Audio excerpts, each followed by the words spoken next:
श्रीमन्मदनगोपालं वृन्दारं पुरन्दरं श्रीगोविन्दं प्रपद्येऽहं दीनानुग्रहकारकम् वन्दे मुकुन्दमरविन्ददलायताक्षम् कुन्देन्दुशङ्खदशनं शिशुगोपवेशम् इन्द्रादिदेवगणवन्दितपादपीठम् वृन्दावनायमहं वसुदेवसूनम् नवजलधरवर्णं चम्पकोद्भाषिकरणम् विकसितनलिनाशयं विस्फुरन्मन्दहास्यम् कनकरुचिदुकूलम् चारुबर्हावचूलम् कमपि निखिलसारं नौमि गोपीकुमारम् वंशीविभूषितकरान्नयनीरदाभात् पीताम्बरादनुनबिम्बफलाधरोष्ठात् पूर्णेन्दुसुन्दरमुखादरविन्दनेत्रात् कृष्णात् परं किमपि तत्त्वमहं न जाने ध्यानाभ्यासवशीकृतेन मनसा तन्निर्गुणं निष्क्रियम् ज्योति किञ्चन योगिनो यदि परं पश्यन्ति पश्यन्तु ते अस्माकं तु तदेव लोचन चमत्काराय भूयाचरम् कालिन्दी पुलिनेषु यत्किमपि तन् नीलं महो धावति श्रीराममय सब जग जानी करऊं प्रणाम जोरि जुगबानी। ये सब हमने निर्माण किया, हमने बनाया और हमारे बाद उजड़ जाएगा। ऐसा हम चाहे इन शब्दों में न कहें पर इन भावों में तुम बहुत बार बोलते हैं। मैं तो बोला करता हूँ, औरों के बाद भगवान जा रहे। तो ये मूर्खता, ये जड़ता इस बात को बतलाती है कि वो आज्ञाकारी सेवक के स्थान पर स्वयं मालिक बनना चाहता है, भगवान के अधिकार को छीनना चाहता है। और वो ऐसे जबरदस्त हैं कि छीनने विनने देते नहीं अपने अधिकार को, मार थप्पड़ ऐसे जोर से लगाते हैं कि सारा का सारा अभिमान चूर्ण हो जाता है क्षण भर में। बड़े बड़े अभिमानी प्रहलाद से भगवान ने कहा मांगो। प्रहलाद ने स्तवन में पहले ही कह दिया। स्तवन में प्रहलाद ने कहा महाराज क्या मांगू मैं। जिसके भ्रकुटी की बंकिमा को देखकर कहीं टेढ़ी भौं हो गई तो देवताओं के प्राण हिल जाते थे, कांप जाते थे, न मालूम क्या होगा। जिसकी रुचि का पालन करने के लिए सारे देवता सदा तत्पर रहते थे, सारे ऐश्वर्य जिसके चरणों में लौटते थे, जो सबका एकमात्र स्वामी था, उसकी लाश मेरे सामने पड़ी हुई है। ये दशा तो होगी, मैं मांगू क्या महाराज, क्या मांगू मैं। तो ये दशा होने वाली है। हम बनना चाहते हैं स्वामी, हम बनना चाहते हैं उसके संचालक, हम बनना चाहते हैं कर्ता। बन तो पाते नहीं, सारा छिन जाता है। पर हमने जबरदस्ती बेईमानी की। उसका वो हमारे यहाँ पहले उस बार में स्वामी मंगलनाथ जी महाराज थे, बड़े महात्मा रहे, जीवन मुक्त महापुरुष थे। वो कोई एक आध मुकदमा उनके जिम्मे आ गया था, कोई भगवान की प्रेरणा से। तो वो मुकदमे का उदाहरण दिया करते थे। वो कहते थे कि भाई तुम देखो, यहाँ तुम दूसरे की संपत्ति पर मालिक बनना चाहते हो। तुम्हें संपत्ति दी गई है संभाल के लिए, सेवा के लिए, और तुम संभाल सेवा की जो कर्तव्यता उसे छोड़कर तुम स्वामी ही इसके बनना चाहते हो। परिणाम क्या होगा? स्वामी रह नहीं सकोगे, जबरदस्ती छीन लिया जाएगा और बेईमानी का मुकदमा चलेगा, जेल होगी। तो ठीक यही बात है, जगत के पदार्थों को, प्राणियों को हम अपना अपना माने हुए हैं, मेरा मेरा माने हुए हैं, और उसका परिणाम जो है वो बंधन है, बार बार बंधन है, बार बार बंधन है। इसलिए बस ये बड़ी सुंदर बात हमें तो याद रखने का सूत्र उन्होंने बता दिया कि सब का सब दुकान शेष चलाते हैं, ये सूत्र याद रखें। तो कल वाला जो अपना था वो प्रसंग, वो इसी में समाप्त हो जाता है। जो आदमी ये सोचता है कि मैं करता हूँ, मैं स्वामी हूँ, ये मेरी वस्तु है, ये मेरे पास रहनी चाहिए, वो मरने के लिए तैयार नहीं। मरते समय वो दुखी निश्चित होगा, निश्चित होगा, जीवन भर चिंता भोगता रहेगा और मरने के बाद नरक में जाएगा। और जिसने ये कर दिया कि सब दुकान से चलाते हैं, अपने तो उनका सौंपा हुआ काम करते हैं। बड़ी सुंदर चीज है। एक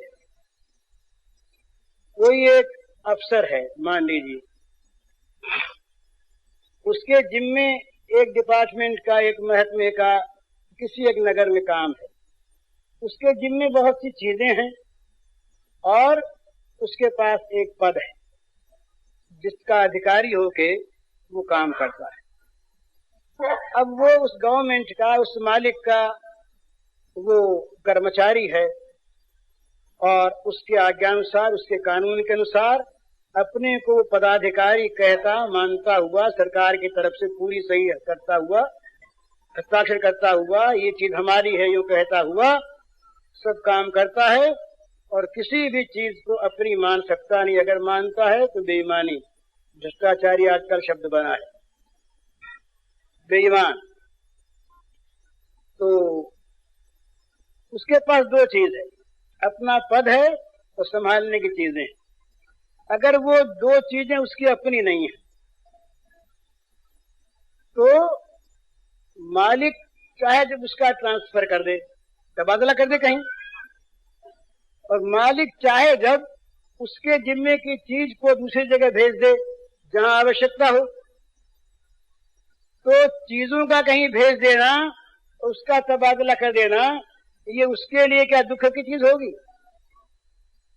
वो तो मालिक का नौकर है, चाहे वो हरिद्वार में रहे और चाहे वो दिल्ली भेज दिया जाए, चाहे वो कानपुर भेज दिया जाए, और उसके पास जो चीजें थी वो अगर दूसरी जगह आवश्यक है तो उस पर ऑर्डर आ जाए कि इन चीजों को तुम वहां भेज दो, तो उसको कोई रोना नहीं है। एक मालिक के मान लीजिए 10 जगह उसकी ब्रांचेज हैं, शाखाएं हैं, एक बैंक की 20 जगह शाखाएं हैं, बैंक के अलग अलग शाखाओं के मैनेजर हैं, अपना काम करते हैं, सही करते हैं बैंक के नाम से, भला बैंक के नाम से उनको अधिकार प्राप्त है, सारा बैंक का व्यवहार चलाते हैं। लेकिन अगर हेड ऑफिस के आगे आ जाए इतना रुपया तुम अमुक ऑफिस में ट्रांसफर कर दो, तो क्या वो रोएगा? क्या वो दुखी होगा कि अरे हमारा रुपया कहाँ चला गया? उसे तो हेड ऑफिस की आज्ञा के अनुसार, मालिक की आज्ञा के अनुसार रुपया आवे तो संभालना और मंगावे तो भेज देना, जब तक पास रहे तब तक संभाल रखना। और अपने लिए भी जब ट्रांसफर का ऑर्डर आ जाए तो बोरिया बंधना ये लोग सब तैयार रखते हैं, बोले न मालूम कब ट्रांसफर का ऑर्डर आ जाए तो यहाँ अगर बंधे रहेंगे तो मुश्किल होगी, हिसाब किताब सारा नक्की, बैलेंस शीट तैयार। तो अब बुलाता है, बोले हाँ अब तैयार, चाहे जब आ जाए ट्रांसफर। इसी प्रकार से इस जगह ये जो संसार है ये हमारा नहीं, ये संसार की वस्तुएं हमारी नहीं, ये घर के जितने भी ये सदस्य हैं ये सब हमारे नहीं, ये सब सदस्य, ये सारे प्राणी, सारे पदार्थ हमको प्राप्त हुए हैं मालिक की ओर से सेवा संभाल करने के लिए। अगर हम सेवा संभाल करने में कर्तव्य का की अवहेलना करते हैं, चूक करते हैं, तो हम मालिक के नमक हराम नौकर हैं और मालिक की संपत्ति को अपना मान लेते हैं तो बेईमान है। तो जो बेईमानी नहीं करता, नमक हरामी नहीं करता, वो हमेशा तैयार, जब ट्रांसफर कर दे चाहे जहां भेज दे।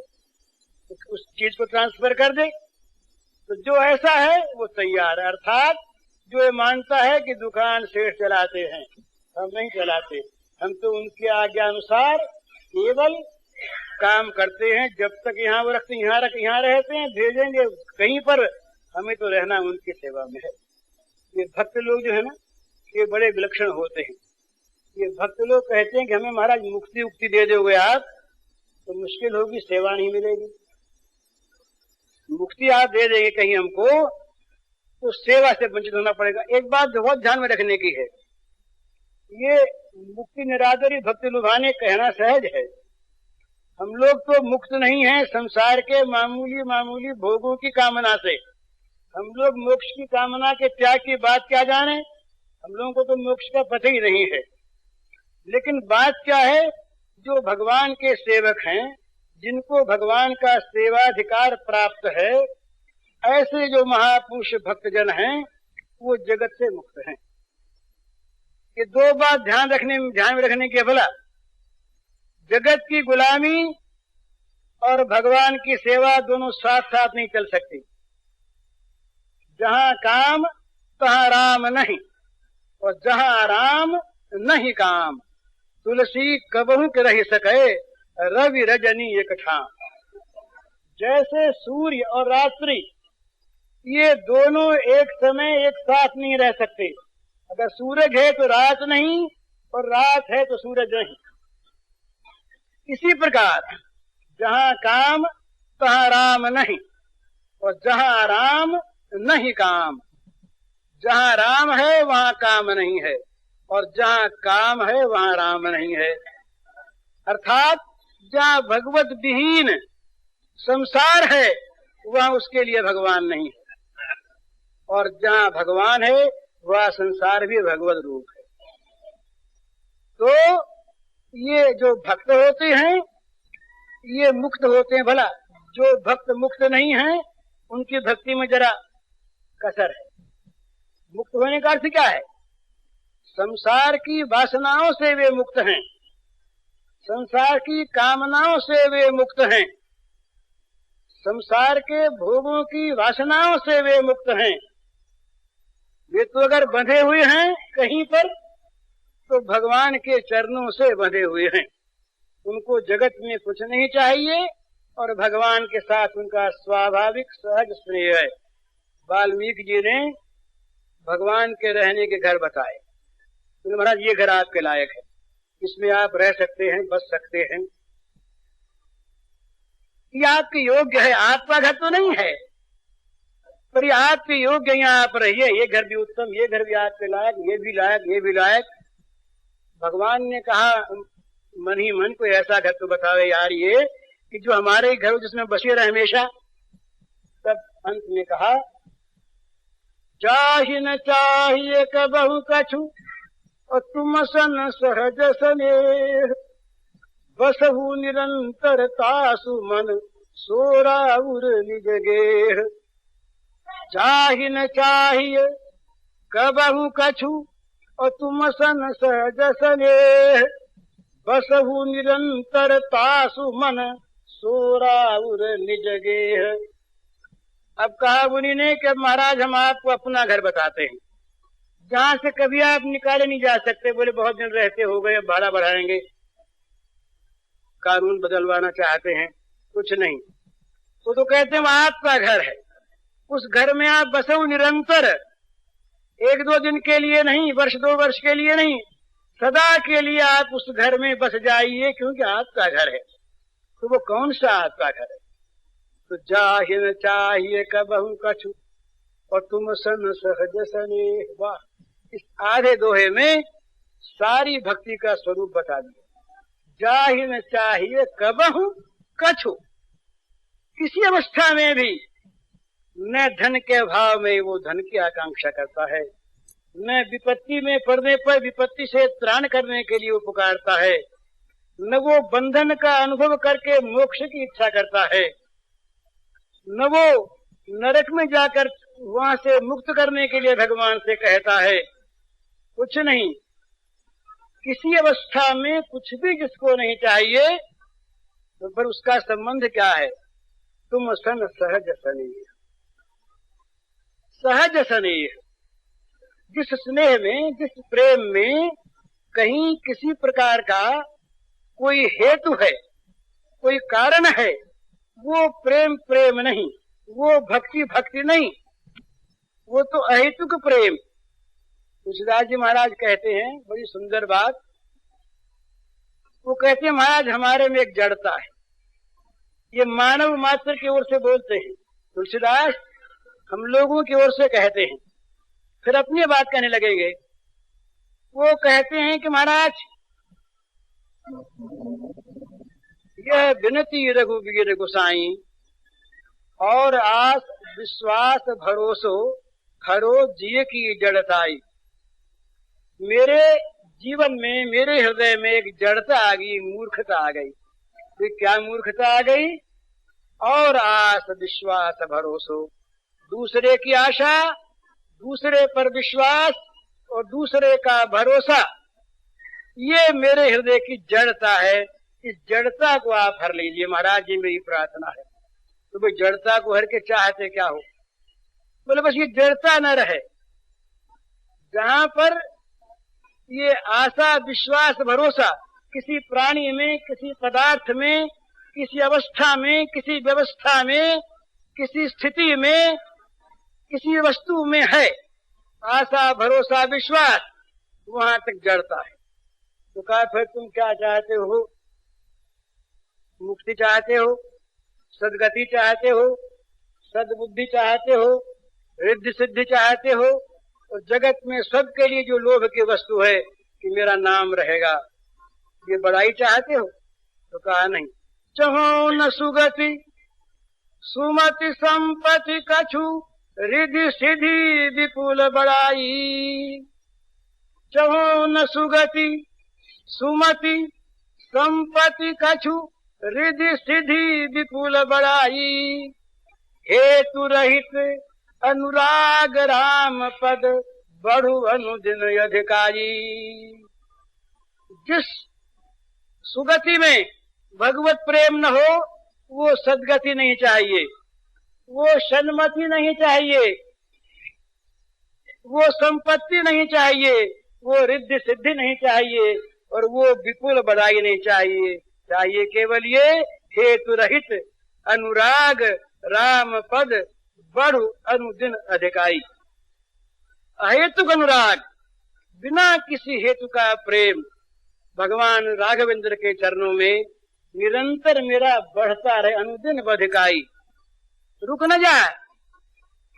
ये सिद्धांत प्रेम का है कि वो रुकता नहीं, घटता नहीं, मिटता नहीं, वो तो प्रतिक्षण वर्धमानम, प्रतिक्षण जो बढ़ने वाला भाव है परम त्याग का, उसी से परम स्नेह की उत्पत्ति होती है, वो अनुदिन बढ़ता है।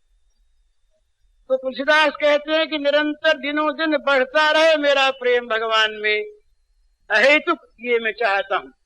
तो इसलिए भक्त के हृदय में किसी वस्तु की चाह नहीं, वासना नहीं, कामना नहीं, इसलिए वो मुक्त है।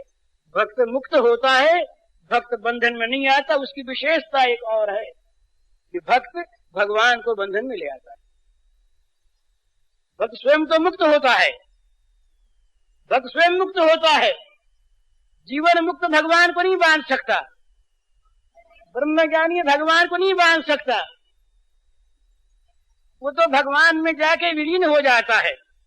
पर ये भक्त, ये प्रेमी, ये भगवान को बांध कर नचाता है।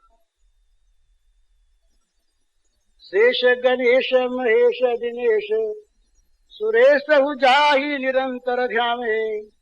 जाहि अनंत अखंड अभेद छेद छिद सुरवेद बतावे। नारद से सुख व्यास रटे पचिहारे तऊ पुनि पारन पावे। ताहि अहीर की छोहरिया छछिया बर छाछत नाच नचावे। ताहि अहीर की छोहरिया छछिया बर छाछत नाच नचावे। लल्ला उठाओ पीढ़ा। यशोदा मैया के समवयस्का माता हैं, वृद्धा वात्सल्यमयी गोपिकाएं, यशोदा के पास आके खड़ी होगी, रोज होती थी। बड़ा आनंद, ब्रह्मानंद कोई वस्तु नहीं। हाथ में किसी ने छाछ ली, छाछ में से जब वो लौंदा निकाल लिया, बोले देख लल्ला, लौंदा तैयार है ये छाछ का, ये मक्खन का, ये मिलेगा? हाँ बोले मैया दे दे। बोले ऐसे नहीं मिलेगा, वो जरा पीढ़ा उठा के लाओ। तो अब ये ब्रह्मज्ञानियों के लिए, बुद्धिवादियों के लिए बड़ी लज्जा की बात, वो समझ में नहीं आती कि या तो जगत है ही नहीं, और यदि है तो उनके संकल्प पर विधृत है। अनंत अनंत कोटि जगत जिनके संकल्प पर विधृत है, खड़े हुए हैं आकाश में अकारण ऐसे ही, वो भगवान उनको कहे पीड़ा उठा के लाओ, उनका इतना अपमान, वो अपमान नहीं मानते, जाते। अब पीड़ा उठता नहीं। ये और देखिए, भगवान पीड़ा उठा नहीं सकते, उठाते हैं, उठता नहीं तो शर्मा जाते हैं, यूं देखते हैं माँ की तरफ, देखिए क्या कहेंगी, उठा नहीं पीड़ा, और कहीं कह दे कि लौंदा नहीं मिलेगा तो डर जाते हैं मन में, फिर चेष्टा करते, फिर छाती का बल लगा के उठाते हैं। उधर से उत्साह मिलता, हाँ हाँ हाँ लाला उठाओ, अब क्यों उठ जाएगा, ऐसे जोर से लगा। मालूम होता आज यशोदा मैया ने मक्खन तुम्हें खिलाया नहीं, सवेरे कम दिया। हाँ हाँ हाँ मैया ने कम मक्खन दिया है मुझको, तभी तो नहीं उठता। माखन का लोग उठा देते, धीरे धीरे लिए करके आते। अब वो जब पास आ गए, बोले लाओ लो ना भाई जरा नाचो। चाहती हमेशा वो भगवान स्वयं वहां नाचते हैं, नाचने लगते हैं भगवान, बड़े मजे में नाचते हैं। तब उन्हें वो अहिर की छोहरियां, अब उनका नंबर आता है। ये तो माताएं थी, तो छोहरियां आती हैं, उनकी तो अगब चीज है, वो सब कुछ मन सब सुनना चाहती। तो ये विशेषता है कि ये है, भक्त मुक्त होता है पर भक्त भगवान को बांध लेता है। भक्त के बंधे हुए भगवान सब कुछ करने को तैयार। कहीं भक्त कह देगा आज तो ये करना पड़ेगा, हाँ भाई पड़ेगा। तुमने कह दिया ना, भीष्म ने कह दिया, अगर तुम्हें कल मैं हथियार उठा दूं तो मैं गंगा का बेटा नहीं, शांतनु का जाया नहीं। कृष्ण, तुम्हारे बल पर कल तुम्हारी प्रतिज्ञा टूटेगी। भगवान ने कहा तथास्तु, यही होगा, यही होगा। जो स्वयं महाकाल, स्वयं कहते कालोस्मि लोकक्षेत्र प्रवृद्धो, वे महाकाल बैठे हुए रथ के ऊपर, अर्जुन के रथ के रश्मियां पकड़े हुए, और भीष्म के वो भीषण बाण आते हैं, जर्जर हो जाता है भगवान का शरीर भी, और अर्जुन तो सर्वथा हतप्रभ हो जाते हैं, शक्ति शून्य से हो जाते हैं, अचेतन से होते हैं। जब देखा अर्जुन को, निमित्त बना अर्जुन, प्रतिज्ञा तो भीष्म की थी। उतरे भगवान रथ से, उठाया एक चक्का, यो घुमाया, सुदर्शन चक्र बन गया, दौड़े। भीष्म ने कहा मारा जाओ, ये मौत तो बड़े खुशनसीबों को मिलती है, चलो गिराओ मुझे नीचे, ये मौत मुझे कब मिलेगी, आओ नाथ आओ आओ। अर्जुन पीछे से आए, अर्जुन ने दौड़ करके पैर पकड़ लिए, महाराज लड़ूंगा मैं। अब बोले नहीं नहीं, तुम नहीं लड़ सकते, मैं सबको ध्वंस कर दूंगा आगे। बोले नहीं महाराज मैं। ये भगवान का बंधन। तो जिन बांध्यो सूर्य असुर नाग नर, प्रबल कर्म की डोरी, सोई विच्छिन्न ब्रह्म दसुमति हठ बांध्यो सकत न छोड़ी। जिन बांध्यो सूर्य असुर नाग नर, प्रबल कर्म की डोरी, सोई विच्छिन्न ब्रह्म दसुमति हठ बांध्यो सकत न छोड़ी। जबरदस्ती पकड़ के बांध दिया भैया। वो अविच्छिन्न परिच्छिन्न ब्रह्म जो थे, वो जरा सी डोरी में उनके कमर आ गई, बंध गया, छुड़ा नहीं सकते। जिनके नाम लेने नामा भासते बड़े बड़े पापियों के बंधन टूट जाते हैं, वो भगवान ऐसे बंध गए उस प्रेम यशोदा मैया की प्रेम की डोरी से, अपने आप छुड़ाने में समर्थ हो गए, पकड़ लिया हाथ माने। वो दृश्य भागवत का बड़ा मधुर हाथ पकड़, एक हाथ पकड़ लिया और एक हाथ में दे छड़ी लेके डरा रही है। अब वहां का भगवान की झांकी कोई देखे तो एक तो वो श्याम सुंदर थे ही, यद्यपि उनका जो श्याम सुंदर रंग था वो काला होने पर भी बहुत से कालों को उजला करने वाला। बलिहारी व प्रेम की गति नहीं समुझे कोई, जो जो डूबे श्याम रंग त्यों त्यों उज्ज्वल हो। ये उसकी महिमा, सारे कालों को वो सफेद कर दे और स्वयं काला रहे। ये उनका मनमोहन रूप तो काला श्याम सुंदर। उस पर माँ ने फिर काजल लगा दिया था आंखों में, और अब आप रोए, आंसू बहे। तो वो श्याम, ललित श्याम रक्ताभ भगवान के गंडमंडल पर, भगवान के कपोलों पर, और वो काजल की धारा बह करके आई। काजल की धारा बह रही है, वो डर रहे हैं, हाथ से एक तुम पकड़ी हुई है, तो एक छड़ी, यूं देखते हैं, यूं डरते हैं। जिनके भय से यमराज भयभीत रहते हैं, वो भगवान डर गए। डरे हुए से, भयभीत से हुए भगवान और कांप रहे हैं। देखते ये क्या हो गया। यशोदा डर गई, कह रहे बच्चा बहुत डर गया, कहीं कुछ हो गया इसको तो बड़ी मुश्किल होगी, तू बड़ी तू खराब है। ये क्या बच्चे को डरा है अपने आप। पहले तो कहा सखियों ने, तब तो नहीं मारा। गोपियों ने कहा अरे यशोदा कर क्या रही है, लकुट करते डार, छोड़ इस लकुटी को। श्याम सुंदर तो तू डराने जा रही है, दया में नहीं आती, क्या हो गया, तू मक्खन खा गया, क्या हो गया, तू कुछ चोरी कर हो गया। नहीं मानी तो अपने आप डर गए। अरे राम राम राम, बच्चा देखो कांप रहा है ना, कि कुछ हो गया तो। ये भगवान भक्तों के इतने बंधन में आ जाते हैं कि अपनी सारी की सारी महिमा को अपने आप ही उठा के ताक पर रख देते हैं। महिमा में रहते हैं, महिमा जाती नहीं कहीं, उनकी महिमा कहीं ताक पर रखी नहीं जाती, पर लोग देखते ताक पर रख दी। पहले तो इसी अध्याय में आता, भगवान को बड़े जोर की भूख लगी। कहीं आप तो काम को भूख लगती है क्या, पूर्ण काम को भूख लगी, और भूख से बीच में माँ ने छुड़ा दिया दूध पीना, तो गुस्सा आ गया तो मटके फोड़ डाली। फिर डर लगा तो भागे कोठरी में घुस गए। डर आया, काम आया, क्रोध आया, लोभ आया, भय आया। घुस करके और फिर अंदर जा करके देखा कि माँ तो है नहीं, और ये तमाम छींके पर बढ़िया बढ़िया मक्खन रखा हुआ है, तो चोरी से खाने लगे।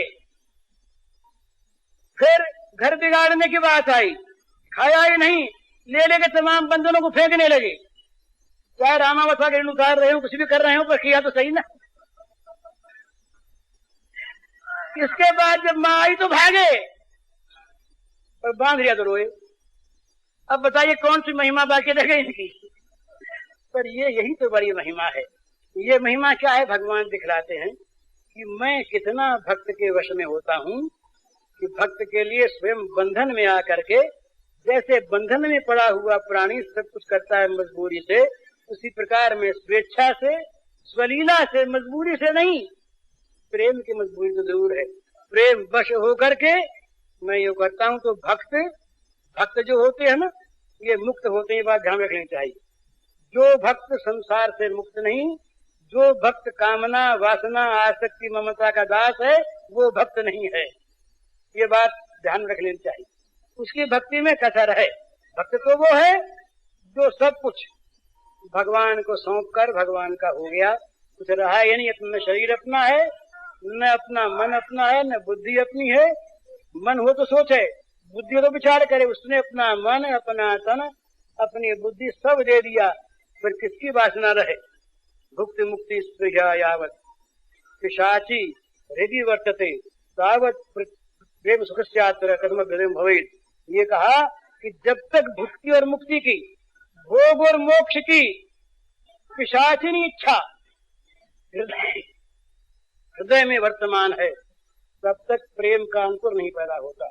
प्रेमांकुर की उत्पत्ति के लिए सारी भोग मोक्ष की इच्छाओं का परित्याग आवश्यक है। वो भक्त करता है, इसीलिए वो भक्त है, इसीलिए वो भक्त है। तो भक्त क्या मानता है? भक्त मानता कुछ नहीं। जहाँ मानना है वहां भी कुछ भक्ति में गड़बड़ बड़बड़, वो उसके पास मान्यता कुछ लेते नहीं। जहाँ मान्यता है ना वहाँ कल्पना है, मान्यता है वहाँ कल्पना है। मान्यता नहीं है, वो तो भगवान का नित्य नित्य दास है, नित्य नित्य सेवक है, नित्य नित्य प्रेमी है। वो भगवान का और भगवान उसके, इतना ही वो जानता है, मानता कुछ नहीं। वो जानता है मैं भगवान का और भगवान मेरे। ऐसी अवस्था में वो जगत की वासना उस पर रहती नहीं, जगत की कामना उस पर कुछ कर सकती नहीं। और कहीं कोई डिगाने उगाने के लिए कोई दूसरे आते हैं तो भगवान का चक्र तैयार, उसके बिना कहे दूसरा कोई यार उस पर हमला करने के लिए, उसकी ओर ताके भी कोई दूर से भी भक्त की ओर, तो भगवान कहते हैं हमारी ओर ताकता है, हमारी ओर ताकता है, हमसे लड़ना चाहता है, जानता नहीं है ये कौन है और किसके आश्रय में। भगवान ने विरोध किया, अरे भैया अर्जुन तो तुमने प्रतिज्ञा करके सुना? बने हमारे कटोली। तो बोली इतनी बड़ी प्रतिज्ञा करते हैं, ऐसा क्या बल है तुम्हारे पास? बोले आप है ना, हमारे पास और बल क्या है? अब ये हम श्री कृष्णावतार में बालीला की बात छोड़िए, वहां तो कभी ये रोते ही नहीं है, वहां तो रोने में हंसते हैं। श्री कृष्ण कभी रोए राय नहीं, ये रोए तो हंसे। पर वहां पर उस दिन दो देखते हैं, एक तो भगवान राम की लीला में लक्ष्मण के लिए और सीता के लिए भगवान रोते हैं, और प्रहलाद करते हैं। प्रहलाद लोग अर्थ पूछा करते हैं, निजरण्य के कुमारा, ये बोले तुलसीदास ने कैसे लिख दिया? अरे वही लिखते हैं, वो तुलसीदास के प्रहलाद कर रहे हैं। अगर प्रहलाद में असंबद्ध भाषा न हो तो प्रहलाद नहीं, बिलात में रह गया वो। प्रहलाद में कुछ मनमत्ता अवस्था होनी चाहिए, पागलपन। तो वहां एक तो भगवान प्रहलाद करते, और एक अर्जुन के मरने के बाद जब हुई, दारू को बैठा लिया अपने पास, रात भर प्रहलाद पर। बोले कल देखना कल क्या होता है, सारा जगत ध्वंस हो जाएगा, प्रलय हो जाएगी। और अगर अर्जुन कुछ हो गया तो मैं मारा जाऊंगा, मैं मर जाऊंगा। और अर्जुन जब देखेगा कौन? अर्जुन मेरा है, अर्जुन पर हमला करना, मेरे पर हमला करना है, अर्जुन को मारने की इच्छा करना है, मुझको मारने की इच्छा करना है, देखना मुझे कौन मारेगा कल, देखो क्या होता है। रात भर भगवान प्रहलाद करते रहे, क्यों करते रहे? ये भक्त की नहीं। ये तो ऐसा जो भक्त है वो भगवान से क्या चाहता है? कुछ नहीं चाहता। वो भगवान को क्या मानता है? वो उसकी क्या मान्यता है? जगत क्या है? बोले जगत की मान्यता में सांख्य के लोग पढ़ते रहे, भाई जगत कैसे बना, कितनी संख्या है, कितने तत्व हैं, क्या है, कुछ नहीं मतलब उसको तत्वों से। बोले ये चित्त है या अचित है, ये सत है या असत है, वो इससे भी मतलब नहीं। वो जानता है भगवान मेरे हैं बस, और कुछ नहीं जानता। भगवान मेरे और मैं उनका। अब चाहे कुछ हुआ करे, चित्त हो, सत हो, असत हो, कुछ न हो, इससे मतलब नहीं। वो मेरे और मैं उनका। इस प्रकार जो जानता है वो जगत की सारी वासनाओं से सर्वथा मुक्त होता है, और वही वास्तव में भक्त होता है। ये जो प्रश्नों के पन्ने आए हैं, मैं तो भूल गया, पन्ने मेरे हाथ ही में रह गए, मैं तो सेठ की बात पर आ गया। ये प्रश्न तो बड़े सुंदर हैं, और इन प्रश्नों का उत्तर अगर संक्षेप से दिया जाए तो भगवान श्री राम और भगवान कृष्ण की लीलाओं तथा उनके महत्व का वर्णन करने की कृपा करें। तो ये वर्णन तो महाराज हमसे हो नहीं सकता। राम और कृष्ण की लीला का वर्णन करे कोई, ये सब हार गए, करते करते हार गए। किसी ने इनकी लीला का अंत पाया नहीं। अनंत लीला उसका कोई पार नहीं। और अमित महत्व, जो भगवान का महत्व बताने जाए वो मूर्ख। क्या बताएगा? जिसकी कोई संख्या ही नहीं, जिसका परिमाण ही नहीं, जिसका अंत ही नहीं, तो यही कहना पड़ता है कि अनंत है, अपार है, असीम है। तो उनकी लीलाएं जो हैं वो अनंत हैं, अपार हैं, असीम हैं, मधुर हैं, सुंदर हैं, भवव्याधि नाशक हैं। तद कथामृतम तत्व जीवनम कोई विरलितम कल्मषापहम, ये गोपियों ने गाया उनकी कथा, उनकी लीला के संबंध में। वो कथा अमृत है, समझे। वो सारे कल्मश को हरने वाली है, वो भवबंधन से मुक्त करने वाली है, वो भगवान को मिला देने वाली है। ऐसी राम की ऐसी कृष्ण की, राम कृष्ण में कोई भेद नहीं। दूसरी चीज, शुद्ध ब्रह्म परमात्मा और राम कृष्ण में कोई अंतर है कि नहीं? भाई हम तो जानते नहीं, पर शास्त्र कहते हैं कोई अंतर नहीं। जो राम है वही कृष्ण है, जो कृष्ण है वही शिव है, जो शिव है वही देवी है, और जो देवी है वही ब्रह्म है। अगर भगवान कहीं दो चार हो, कोई भगवान नहीं रहता, ये सिद्धांत की बात। भगवान कहीं 5 4 7 हो जाए तो उनमें एक भी भगवान नहीं, सब अल्प हो गए। और ये मानने कि ये सब भगवान नहीं, तब भी हमारे भगवान छोटे हो गए, क्योंकि हम तो कृष्ण को मानते हैं और हमारे कृष्ण को वो मानते हैं, वो शिव को मानते हैं, तो हमारे भगवान हमें तक सीमित रहे। तो फिर क्या बात है? तो तत्वतः ये बात है, एक ही भगवान, एक ही परम तत्व नित्य नित्य अनादिकाल से अनंत रूपों में प्रकट हैं और विभिन्न भाव से लीला रत हैं।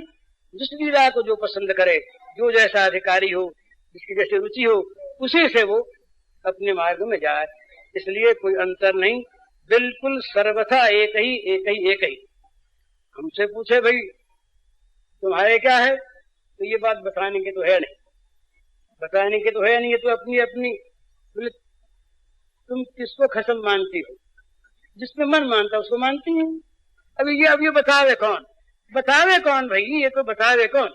लेकिन शब्दों में पूछते हैं तो हम तो कहते हैं भाई एक बात है, और को समझे सो समझे, हमको इतनी समझ भली, ठाकुर नंद किशोर हमारे, ठकुरायन वृषभानु लय। ये हमारी अपनी बात है, कोई माने न माने, हमारा कोई किसी पर आग्रह नहीं। और ये हम नहीं मानते कि राम को मानने वाले हमारे ठाकुर से छोटे ठाकुर को मानते हैं या राम कोई दूसरे, ये हम नहीं मानते, ये हम नहीं मानते। जो हम ये मानते हैं कि जो राम है वही कृष्ण है, जो सीता है वही राधा है, वही रुक्मिणी है, वही लक्ष्मी है, जो शंकर पार्वती है वही लक्ष्मी वैकुंठपति भगवान रमानाथ हैं।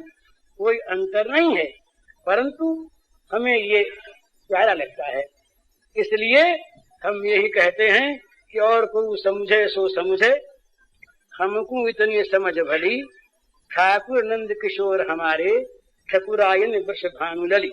वो चाहे पुष्पांजलि हुई हो न हुई हो, इससे हमें मतलब नहीं। वो क्या है क्या नहीं ये मतलब नहीं, वो परकिया है स्वकिया हमें मतलब नहीं, वो भली है बुरी है कोई माने मतलब नहीं। हमारी तो ठकुरायन है, वो ठकुरायन स्वामिनी है, ये हमारा अपना मत। दूसरी बात, शीघ्र से शीघ्र भगवान की प्राप्ति कैसे हो? भगवान की प्राप्ति जितनी सहज और सुकर है उतनी नौकरी मिलनी नहीं। नौकरी किसी को मिलेगी तो उसमें पूर्व के प्रारब्ध कर्म का कारण होना चाहिए। बिना कर्म के संसार का भोग नहीं मिलता, ये सिद्धांत है। संसार के भोग की प्राप्ति में कर्म की अपेक्षा है। हम रुपए के लिए 1000 प्रार्थना करें, रोवे 1000, सब रोते हैं, जब करें तब करें, रोवे मनावे रुपया जी रुपया जी रुपया जी आओ। लोग इतनी जड़ता आ गई कि दिवाली पर रुपयों को पूछते हैं। दिवाली पर हमने देखा कटोरे में रुपया रख देते हैं, सिक्का। लक्ष्मी जी को ही पूछते हो तो भी समझते हैं कि भाई इसके अधिष्ठात्री देवी को तो पूछते हैं, भगवान की अर्धांगना को तो वो तो जड़ सिक्के को पूछते हैं।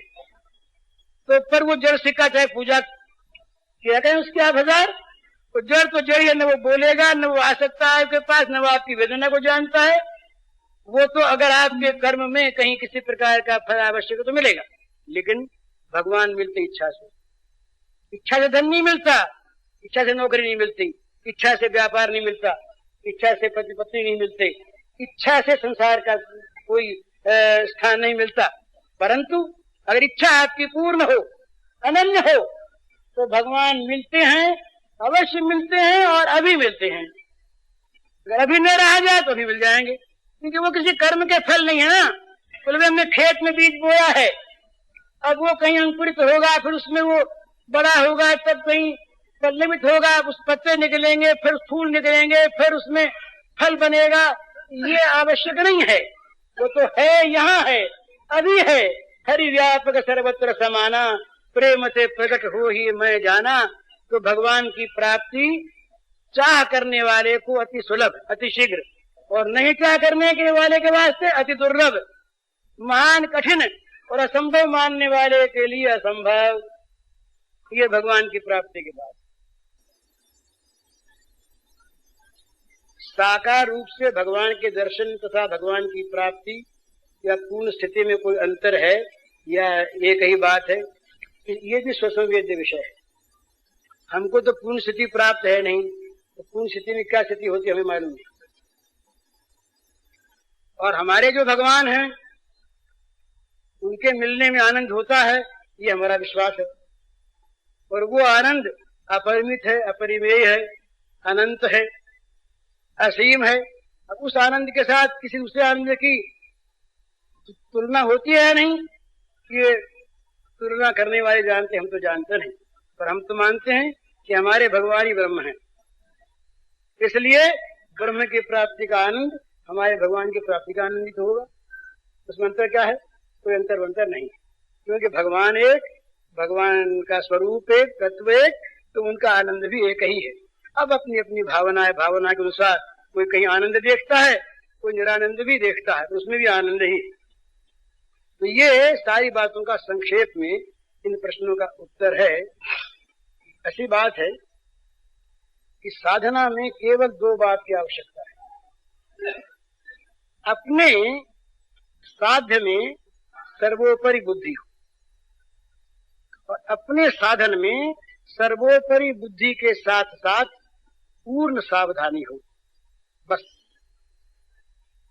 साध्य जहां बार बार बदलते जाएं वहां भी गड़बड़ होती है, और नए नए साधनों को बार बार अपनाया जाए तब भी गड़बड़ी होती है। माने सबको, जाने सबको आवश्यक हो तो सुने सबकी और करे अपनी। भाई ऐसा आता है ना कि भाई संसार में पुरुष बहुत हैं और एक से एक अनुपम हैं, श्रेष्ठ हैं, सद्गुण संपन्न हैं, पर सती स्त्री के लिए वे सब पुरुष अच्छे, महात्मा, संत, श्रेष्ठ गुण संपन्न होते हुए भी उसका पति तो उसका पति ही है। वो चाहे कैसा ही हो, उसको दूसरे की ओर देखने की मतलब नहीं। इसी प्रकार से अपने साध्य में महादेव यव गुण भवन अब विष्णु सकल गुण धाम, जय कर मन रम जाहि सन ताहि ताहि सन काम। ये सप्तर्षि गए पार्वती के पास, बोले पगली हो गई हो, उस पागल के लिए तब कर रही हो। मसान में रहता है, भूतों का पति है, मुंड के माला पहनता है, खाने को जिसके पास नहीं, घर जिसकी झोंपड़ा नहीं, पहनने को कपड़ा नहीं, नंगा रहता है, और जिसको घर सुहाता नहीं, घर उजाड़ दिया। एक स्त्री बिचारी थी, उसको बहका के भिजवा दिया, घर में मारी गई बिचारी। अकेला रहना चाहता है, नंगे धड़ंग, सांपों वापों को लपेट लेता है, भस्म रमा लेता है, उसको तुम प्राप्त करना चाहती हो। तो भाई स्त्री, कोई लड़की अगर तपस्या करती हो तो किसी अच्छे पति के लिए, तो उसके ये गुण कोई वर्णन कर दे और वो करने वाले पर सप्तर्षि जैसे हो, क्या होगा? पार्वती हंस कर रह गई, कुछ बोली नहीं। तो सोचा ये तो दाव नहीं चला। तो बोला अच्छा सुनो पार्वती, हमने तुम्हारे लिए बड़ा सुंदर वर खोजा है, और बड़ा श्रेष्ठ है, सर्वश्रेष्ठ, सर्वोत्तम, सर्व सद्गुण संपन्न, महान ऐश्वर्य संपन्न, सौंदर्य माधुर्य का समुद्र, विष्णु भगवान वैकुंठपति। बोलो तो हम बातचीत करवा दें। तब वो कहती है, जन्म कोट लगी रगड़ हमारी, बरऊं शंभु न तो रहूं तुम्हारी। जन्म कोट लगी रगड़ हमारी, बरऊं शंभु न तो रहूं तुम्हारी। एक जन्म की बात नहीं, जो साधक साधना से ऊब जाता है, इतने दिन हो गए नहीं मिले, तो चाहता कहाँ है? उसे तो रगड़ लगाते जाना है, उगता नहीं तो कहते एक जन्म के नहीं, जन्म कोटि लगी, करोड़ों जन्मों तक हमारी तो यही रगड़ चलती रहेगी, साधना होती रहेगी, या तो शंभु मिले और या तुम्हारी ही रह जाए। बोले तुम्हें इतना हमने गुणवान बताया था, बोले अच्छी बात है, मान लो। महादेव अवगुण भवन और विष्णु सकल गुण धाम। महर्षियों माना, मान थोड़ी देर के लिए कि हमारे महादेव जो हैं वो अवगुणों के कारण मान ली, और आपके जो विष्णु भगवान हैं इस सारे गुणों के धाम है, मान लिया। पर महाराज क्या कहें, जाकर मन रम जाहि सन ताहि ताहि सन काम। जिसका मन जिसमें रम गया उसको उसी से काम है। ये साध्य, साध्य न बदले, फिर वो साध्य जैसा होगा वो अपने आप में सारा भेद खोल देगा। फिर हाँ, श्री कृष्ण के रूप में हमने अगर किसी को भजा, राम के रूप में भजा और किसी को नहीं माना, तो जब हम राम के हो जाएंगे अंतरंग तो राम बता देगा अरे शिव भी हमें, शिव को पूजने वाले हमारे नाम पे हमारे उसी नाम से पूछते हैं, और वो देवी भी हम ही है, और गणेश भी हम ही है, और सूरज भी हम ही है, और राम भी हम ही है, विष्णु भी हम ही है, और परब्रह्म जो परमात्मा परात्पर है सच्चिदानंद घन ब्रह्म वो भी हम ही है। तुम समझ लो, यावान्यस्तास्मि तत्वतः ततो माम तत्वतो ज्ञात्वा। तदनंतरम अंतरंग प्रेम होगा तब भगवान का असली स्वरूप प्राप्त होगा। प्राप्त होते ही विषते घुल मिल जाएंगे। चाहे उसको हम ये कहें कि वो अंतरंग लीला में प्रवेश कर गए, और चाहे वो यूं कहें कि वो ब्रह्म में प्रविष्ट हो गए।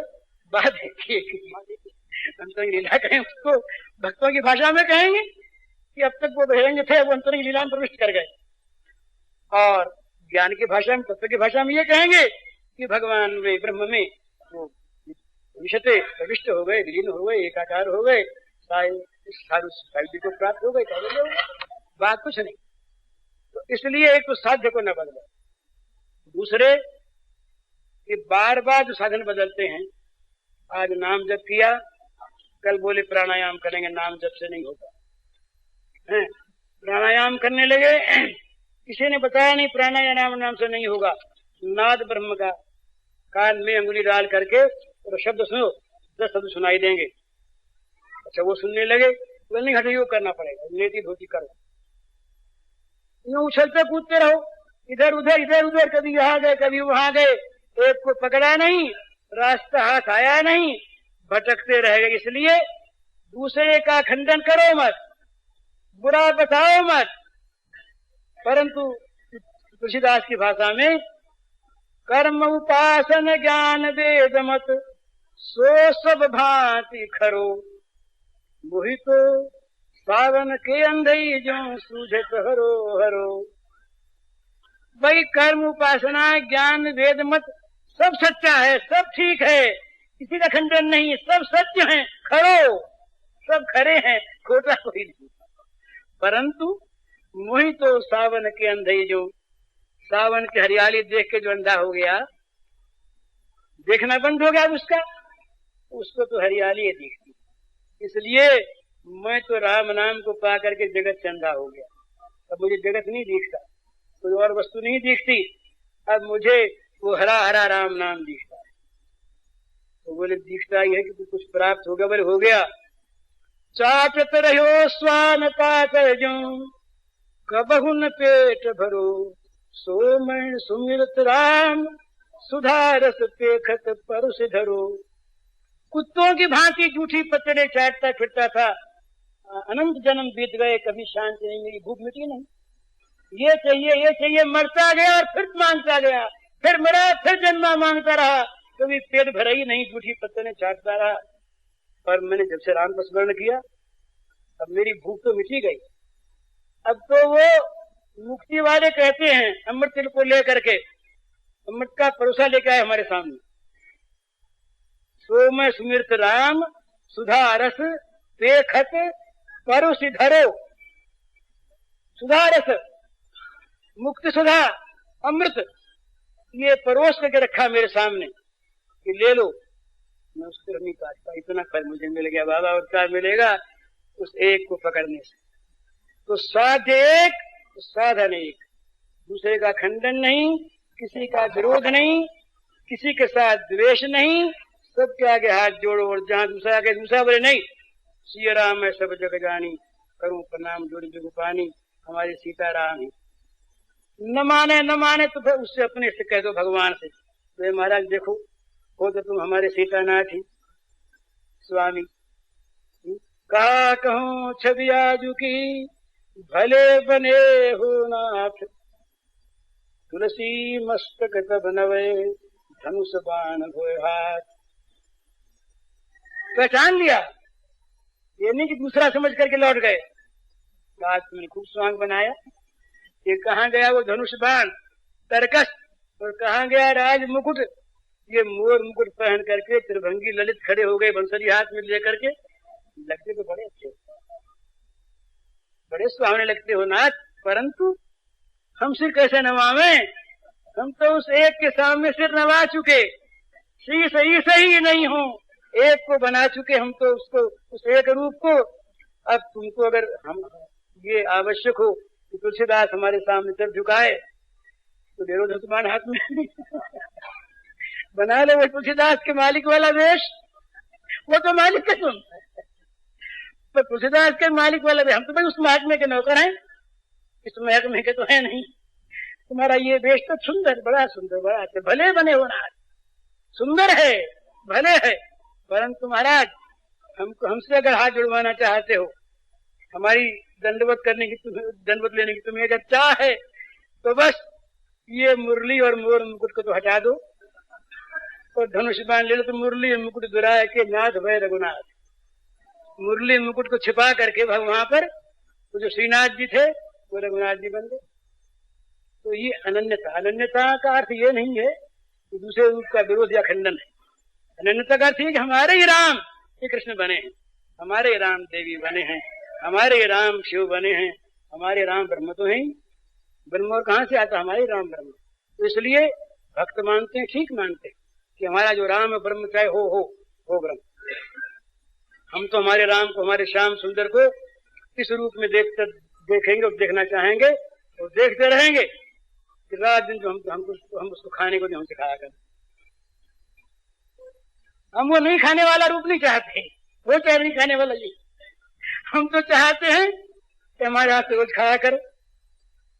हम पंखा ढलें तो बैठ जाया कर हवा लेने के लिए है, हम कहीं गिलास लेकर के आए तो चिट्ठे पी ले, हम कहीं पैर दबाने लगे तो पैर सामने के हाथ दबा दो, हमें कहीं चरणों की धूल चाहिए तो कहे अच्छा ले लो, हम कहें कि महाराज आ जाए तो कपड़े संवारेंगे, बोले तो संवार दो। हमें तो भाई अभी वो चाहिए सेवा कराने वाला, तो भगवान की अच्छी बात हम वही तुम्हारे लिए हो जाएगी। तो इसलिए तत्वतः है तो भगवान तत्वतः ही है, और लीला में भगवान जो जिसके जैसे उसके भगवान वैसे ही। दूसरा चाहे न माने, दूसरे से मनवाना चाहता है ना अपने भगवान को, उसके मामले में गड़बड़ है। वो तो दूसरे को जानता है, वो तो अपने को अपने पास रखना चाहता है। वो तो कहता है कि तुम अगर आज आओ हमारे पास, तुम क्या करें, आंखों से तुमको पी जाए, आंखों से पी जाए और आंख मूंद ले फिर, और फिर हम अपनी आंख मूंद ले, ना मैं देखूं और को ना तुझ देख न दे, न तो मैं किसी को देखूं और न तुम किसी को देखने दूं। तो जो किसी को देखने नहीं देता अपने स्वामी को, वो क्या ये चाहता है कि दूसरे इसको माना है, दूसरे नमा, दूसरे क्या मतलब है, अरे वहां तो हम और हमारे स्वामी दूसरा ही नहीं, दूसरा कोई है तब ना। ये ब्रह्माद्वैत और अद्वैत में अंतर नहीं है, श्याम श्यामा हो जाती हैं, श्यामा श्याम हो जाते हैं, एक वे द्वय में लसे, ये बड़ा मधुर रूप। इसलिए भक्त को दो बात ख्याल रखनी चाहिए, साधक मात्र को अपने साध्य में सर्वोपरि बुद्धि रखे और अपने साधन में परम श्रद्धा रखे, और साधन को सावधानी से पाले। जगत में साधन का अर्थ सावधानी ही है। अब महाराज ये कई चीजें और रह गई, अब हमारा तो ये पद पंकज पंजरांते अधीयो में विष्णु मानस राजहंस, जब तक ये प्राण हैं तभी तक भगवान में लगा लो, और जहाँ सन्निपात हो गया फिर क्या है, भक्तों को सन्निपात नहीं होता, सन्निपात भी भगवान ही आते हैं, सन्निपात नहीं आता, मौत के रूप में भगवान आते हैं। तो ये कल वाला विषय हो रहा है, मौत के लिए तैयार रहो। तैयार रहने का अर्थ क्या है कि जगत के न रह के भगवान के बन जाओ, बस सब तैयारी। और जब तक जगत के हो तब तक तैयारी है नहीं, रोते मरोगे। रोते न मरना, हंसते मरना हो। तो जो मौत बन करके यदि आता है, उस मौत बन के आने वाले को पहचान लो और मौत के रूप में आने पर उसको कंठे लगा लो। आओ आओ प्यारे, आओ, तुम इस रूप में आए हो ना, आओ गले लग जाओ, आलिंगन कर लो मौत के रूप में आए हुए भगवान का। मौत भगवान बन जाएंगे और मौत भगवान ही। भगवान ने कहा मृत्यु सर्वहरष्टाहम, ये भगवान के अपने वाक्य हैं। भला मौत मैं हूँ, ये भगवान ने गीता में कहा है। स्वामी से पूछ लो बड़ी, तो पूछ लो नहीं कहा। मृत्यु सर्वहरष्टाहम, मौत मैं हूँ, अहम अहम। तो फिर जब वो कहते हैं मौत में हूं, फिर मौत से डरना क्या? आओ ना, आओ ना, मौत के रूप में आओ तो तुम हो, तो आओगे तुम ना। लगाओ गले हमें मौत के रूप में आकर, करो आलिंगन, बड़ा अच्छा है। आओ आओ प्यारे, बस हमेशा मौज और मौज ही मौज की तैयारी। हरिओम।